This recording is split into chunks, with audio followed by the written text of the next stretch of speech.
A gente recebe aqui no estúdio o advogado criminalista e professor de processo penal e filosofia do direito da Universidade Cândido Mendes, Luciano Saldanha Coelho. Pois é, Luciano, chama atenção nesse caso, né, já essa mudança, essa dança das cadeiras aí dos advogados.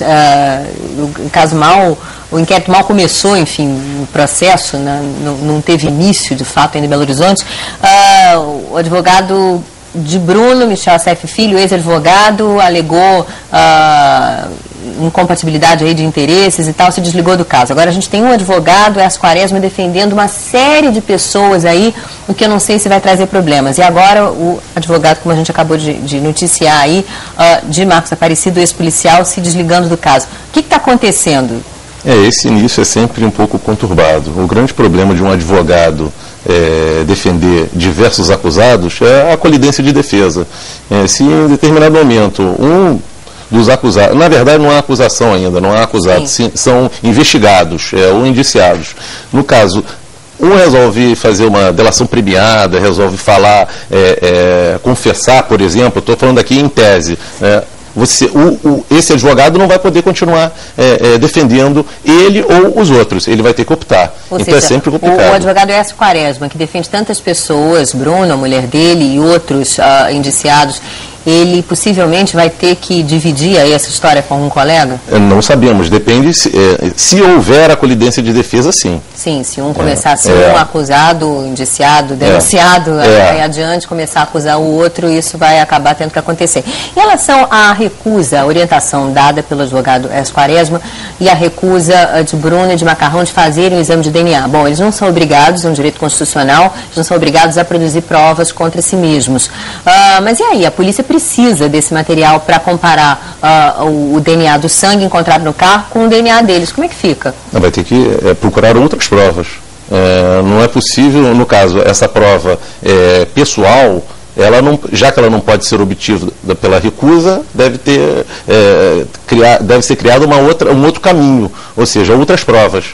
Na verdade, o inquérito policial é para isso, apurar indício de autoria e prova da existência do crime. Então, é a partir daí que a polícia deve buscar caracterizar esse quadro.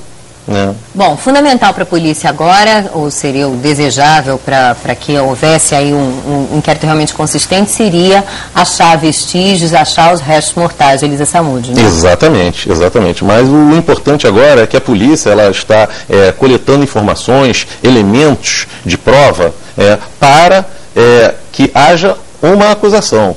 Ou seja, não é preciso mais do que isso. E desde o momento que há uma prisão cautelar decretada, você já tem aí coletado indício de autoria. A prisão cautelar é a prisão temporária? É a prisão temporária.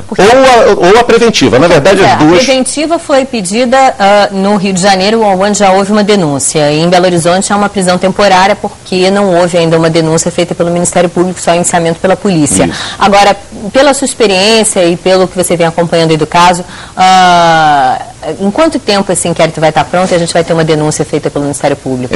Na verdade, a prisão temporária, ela...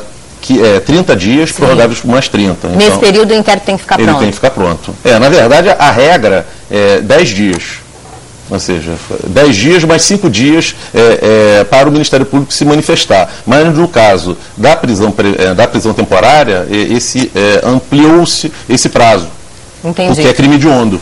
Entendi. Agora, havendo então a denúncia, já se transforma em prisão preventiva e essa sim pode durar até o fim do processo, né? Pode. Aí no caso, num processo, a prisão que pode ser decretada é preventiva. Não o advogado ele continua dizendo que vai pedir habeas corpus. Será que ele consegue? Elementos aí que poderiam lhe garantir um habeas corpus? Em tese, o habeas corpus ele só pode ser concedido a ordem de habeas corpus quando houver um constrangimento legal. Então ele deve estar afirmando a existência de um constrangimento legal, ou seja, a prisão decretada não é legal.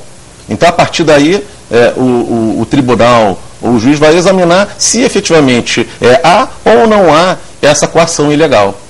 E o que ele poderia alegar? Que é tudo baseado no depoimento de um menor de idade, por exemplo, que ainda não há prova cabal material aí do crime, quer dizer, só sangue, não um corpo?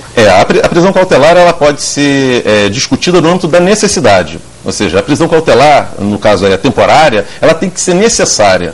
Ou seja, se ela não for necessária, então ela deve ser revogada. Por exemplo, o indiciado, enfim, pessoa suspeita, né, estaria atrapalhando, tentando obstruir as investigações. Exatamente. Isso aí configuraria a necessidade aí de uma prisão temporária. Exatamente. E nesse caso, o senhor vê como? Acha que seria necessário ou não? Não, na verdade eu não examinei concretamente. E eu não posso nem emitir uma opinião concretamente em relação a isso, somente em tese. E exatamente por isso eu posso dizer que a temporária ela tem como objetivo ajudar nas investigações. E a partir daí a polícia vai poder investigar e apurar os fatos de maneira mais tranquila, podemos dizer assim. A gente volta a conversar aqui no estúdio com o advogado criminalista, professor de Processo Penal e Filosofia do Direito da Universidade Cândido Mendes, do Rio, Luciano Saldanha Coelho. Pois é, Luciano, essa questão de não haver o corpo, né, eu acho que muita gente realmente fica impressionada ainda com isso, mas a gente tem feito aí sucessivas reportagens com especialistas explicando, olha, não precisa, é uma questão de ter realmente a comprovação e não precisa do corpo. Não é um elemento que é interessante nessa história é que, embora os acusados estejam se recusando a dar depoimentos, testemunhas são obrigadas a dar depoimentos, né? E um depoimento colhido ontem, até a revista Época teve acesso na íntegra e tal, é o do Sérgio Rosa Salles, primo do jogador Bruno, e ele sim teria dado detalhes. Quer dizer, um depoimento como esse, que ele vai se somar ao do menor, né, que já tinha sido um depoimento importante para dar o rumo às investigações, quer dizer, é com essas peças que a polícia vai montando quebra-cabeça? Com certeza. A prova testemunhal, todos esses elementos devem ajudar a polícia a aprofundar as investigações e achar outras provas mais contundentes. Existe um número mínimo de depoimentos que, com a mesma versão, que façam com que aquilo deixe de ser versão e se torne verdade na visão da polícia? Na verdade, não. Porque em jornalismo a gente diz que se 3 fontes confirmam a mesma história, a gente considera que a história é verdade, né? Mas para a polícia não tem isso. Não. O que acontece no nosso sistema de avaliação de prova não é a quantidade, é a qualidade. Então, um depoimento de uma testemunha pode ser suficiente, ou seja, num processo, para uma condenação.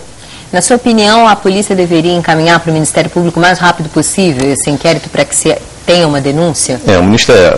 O encaminhamento da investigação deve ir ao Ministério Público para que o Ministério Público analise o que existe ali. Seja para oferecer a denúncia, se presente indício de autoria e a prova do crime, seja para encaminhar, devolver à polícia para continuar as investigações. É isso que a polícia não quer, na certa, né? Por isso aí está em busca de vestígios do corpo e tentando ainda ouvir depoimentos dos acusados para que envie para o Ministério Público o inquérito mais consistente possível.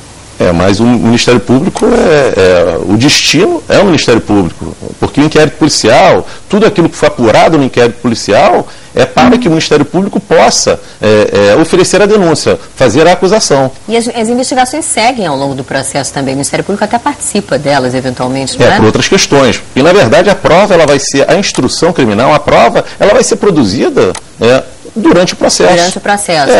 Não é necessário que haja uma prova cabal ainda no inquérito. Não, o importante, nesse momento, é aquele mínimo probatório, que vai caracterizar o que nós chamamos tecnicamente de justa causa.